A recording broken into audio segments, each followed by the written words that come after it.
Alléluia. Donc, dans certains combats de la vie, il y a allons un peu dans Luc 6, le verset 29. 29, on l'a lu? 29, non, hein? Ah, c'est ça. Amen.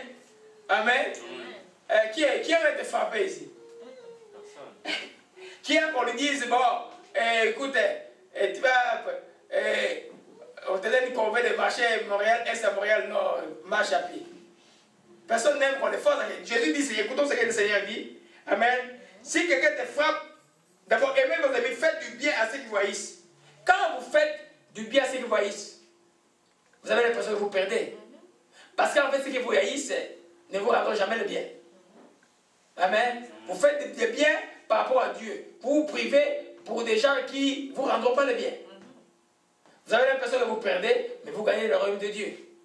Alléluia. Alors, si quelqu'un te frappe avec une joue, présente-lui l'autre joue. Si quelqu'un te prend un manteau, ne l'empêche pas de prendre encore ta tunique. Amen. Et donne à quiconque oui, ne l'empêche pas de prendre ta tunique. À d'autres hommes, dépouille-toi. Est-ce que cela est normal, humainement? Non. Mais c'est la règle de Dieu.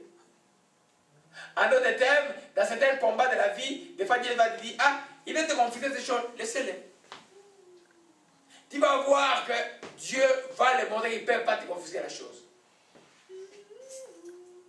Ou quelqu'un veut faire quelque chose, tu donnes des conseils à la personne, laisse la personne faire la chose. Alléluia. Amen. Amen. Amen. Alors, parce que quand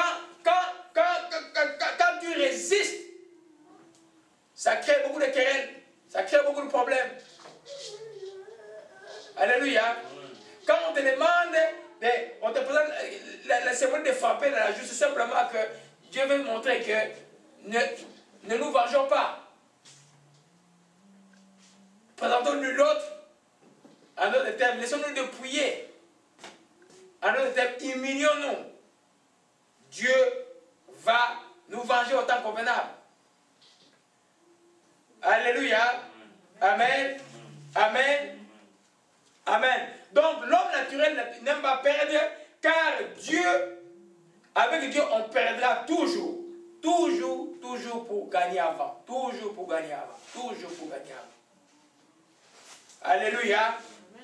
Alors, dans la vie de quelqu'un maintenant qui est rempli de l'esprit de peur, de perdre, qui, ça devient une hantise. Ah, je vais perdre mon boulot, je vais perdre ceci, je vais perdre ceci. La personne n'est plus tranquille. Amen. Je vous dis que des fois, hier j'ai entendu le Saint-Esprit, l'avarice, entre l'avarice et l'esprit de perdre, qu'est-ce qui vient avant?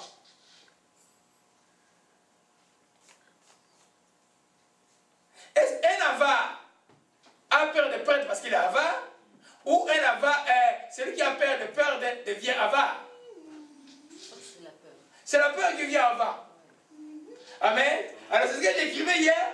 Elle te poussera, la peur de perdre te poussera à venir avare. Amen. Tu auras peur de donner. On avait dit au départ, de donner c'est comme perdre. Donner de son temps, donner de son énergie, de même travailler au Seigneur. On nous commande de travailler au Seigneur sans un gain, pas avec un gain sordide, pas pour les gains.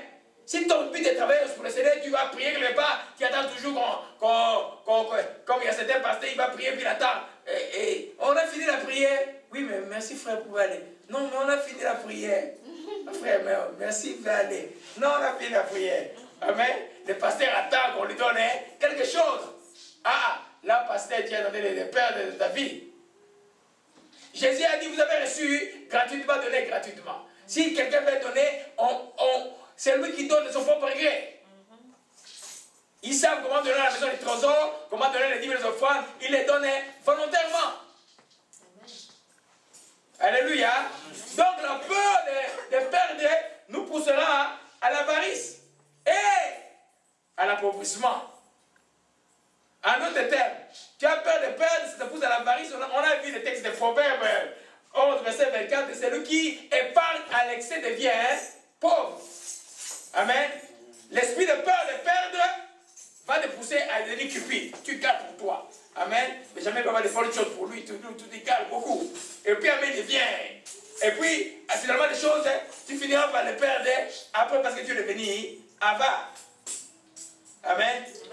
Amen. Parce que quand un avare a cessé de vivre, parce que la vie, c'est la sémence. Tu dois pouvoir donner pour recevoir, pour vivre. Alléluia. Amen. Donc la première conséquence de l'esprit de peur, de perdre, c'est l'avarice, c'est la cupidité. Amen. Et dans la lignée, l'appauvrissement. La deuxième conséquence, elle te poussera au mal, à toutes sortes de mal. Surtout l'esprit de peur par rapport aux positions. En politique, on voit ça. Combien de gens sont morts pour rien? On demande pourquoi on a tué le mouvement, on ne sait même pas. Tu te rends que c'est des choses qui ne valent pas la peine. L'homme passe, les régimes passent, mais on tue les gens. Pourquoi? Tu ne sais pas. Pour les gains de pain, pour $1 000, $10 000, $50 000, $200 000, on tue quelqu'un. Alléluia. Quand tu as peur de perdre une position, que ce soit une position politique, même on voit des collègues empoisonnés, des médecins empoisonnés, des pasteurs même, hein frère, empoisonnés par les conseils de l'église. Parce que c'est qu'ils ont peur de perdre leur position.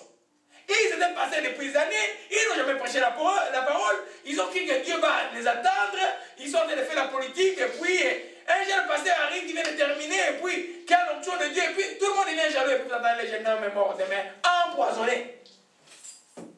Ça se passe dans les églises.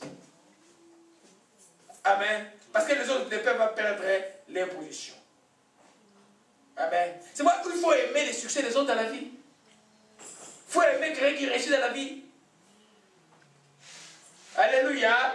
Amen. Amen. Amen. Vous voyez, c'est ce qui a poussé Hérode. Hérode, sa mort a été spectaculaire parce que Hérode, à cause de son pouvoir, il a beaucoup tué. Amen.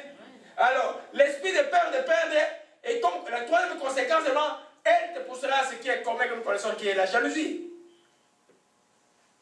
Je disais le dimanche passé que être jaloux, est-ce que c'est mauvais?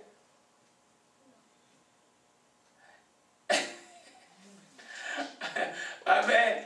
Être jaloux, c'est mauvais. Ça dépend de... Amen. Parce que la Bible dit que Dieu est jaloux. Amen. Nous avons les attributs de Dieu. Mais être jaloux à l'extrême, c'est mauvais. Mais si ton cœur te chagrine quand tu vois ton mari causer avec quelqu'un, un tout petit peu, et puis tu dis allons-y, allons-y, le temps est là, allons-y, allons-y, le temps est là. Ça, c'est pas grave. Amen. Mais, ou quand tu vois, maman Jackie, tu regardes la montre et puis tu t'énerves un peu, ça, c'est pas grave. Amen. Mais quand tu commences à appeler partout, tu as fini, et bien, les cellulaires, pour les uns, les cellulaires, c'est une bénédiction. Pour les autres, aujourd'hui, les cellulaires, c'est une malédiction. Ils sont obligés de fermer parce qu'il y a un coup de fil qui vient chaque heure pour lui demander qu'est-ce qu'ils font. J'ai causé avec quelqu'un à la bibliothèque. Et puis, les téléphones sont pris. La première, avec qui tu es? Le frère est bon. Non, je suis avec un frère africain. Ah, ok. Amen. La jalousie, c'est une peur de perdre. Les enfants de Dieu ne doivent pas abonder en ça. Parce que ça t'enlève la sécurité. Ça t'enlève la paix. Parce que tu as peur de perdre un mari. Amen. La jalousie dans le poste. Et puis, l'envie aussi, c'est une forme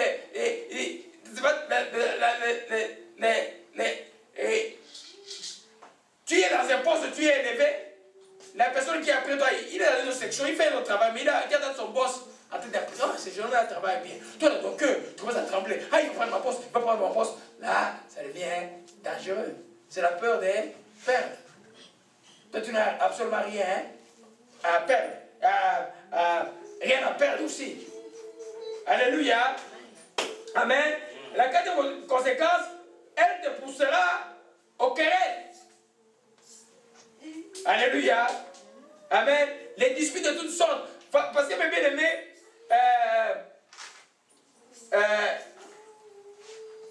imaginez-vous que David, quand Shimei était en train de l'injurier, tout était parti pour couper la tête ou pour frapper cette personne, pour une querelle. Amen. Amen. Si David voulait tenir à son pouvoir, à tout prix, il allait résister à Absalom, et puis à tout prix, il n'allait pas permettre à ce jeune homme-là, à cet homme-là de les jouir. Amen. Parce que quand tu as peur de perdre, tu deviens une personne querelleuse. Parce que tu n'as plus d'assurance en toi. Alléluia. Amen. Amen. Amen. Donc, finalement, il y a quelque chose de très important qui va arriver aussi. L'esprit de peur de perdre va t'empêcher de servir Dieu avec efficacité. Amen. Parce que tu vas être attaché sur la terre. Regardez tout le monde que nous avons vu dans Matthieu 4, quand le Seigneur avait, les apôtres a dit, suivez-moi, ils ont tout laissé, ils sont partis. Ils n'ont pas regardé, ils nous ont laissé les filer là-bas. Amen. Il y a un même qui a dit, non, laissez-moi aller enterrer mon père. Il dit, laissez le mort, enterrez le mort. Tu ne peux pas servir Dieu si tu es attaché au chaud du monde. Tu ne peux pas le servir efficacement. Ça va t'embrouiller. Alléluia. Je crois que Dieu fait grâce à ces pasteurs de fonctionner, de travailler, puis d'enseigner, mais c'est une grâce spéciale. Parce que préparer la parole de Dieu pour que tu puisses recevoir la révélation, ça demande des temps de concentration et puis un temps de sacrifice. Alléluia. Amen. Amen. Amen. Nous avons vu dans, révélons un peu dans Matthieu 4, verset 19 à 20, on va terminer par là. Verset 19 à 22. Alléluia. Amen. Oh, le Seigneur est bon. Amen.